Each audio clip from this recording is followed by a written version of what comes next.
Welcome to Esther in 2. 2 minutes of insight exploring the Book of Esther. Part 8. It was a 3-day fast. Not too much to ask of the people, right? Who was Esther kidding? How do you make people fast for 3 days straight? Some explain it wasn't 3 consecutive 24-hour periods, but rather they would break it at some point during the day.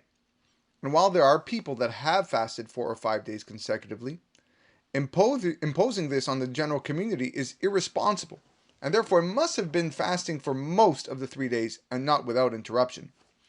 This fast took place over the Pesach holiday, and while there is a biblical commandment to eat matzah at night and a rabbinical commandment to drink 4 cups, and it's actually prohibited to fast during the holiday, nevertheless, Mordechai decided that it's appropriate to annul the performance of these mitzvot for 1 year in order to keep the people alive for future years.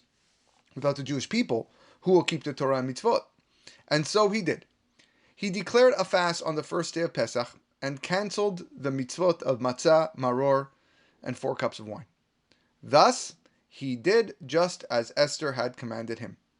It's crucial to note the purpose of fasting is to unite the people.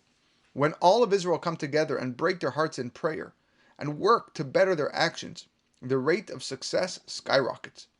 Over the course of history, there have been many plagues and pogroms against the Jews, and many times communities have come together to pray, shed tears, and read Tehillim with no result.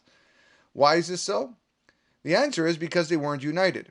United doesn't mean that groups of people come together in one Bet Knesset praying and looking out for themselves.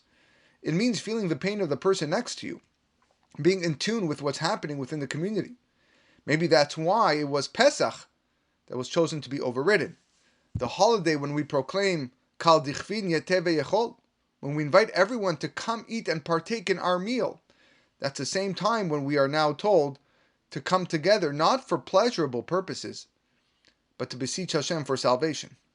Stay tuned for tomorrow's take of Esther in 2, a project of the Finding Holiness podcast.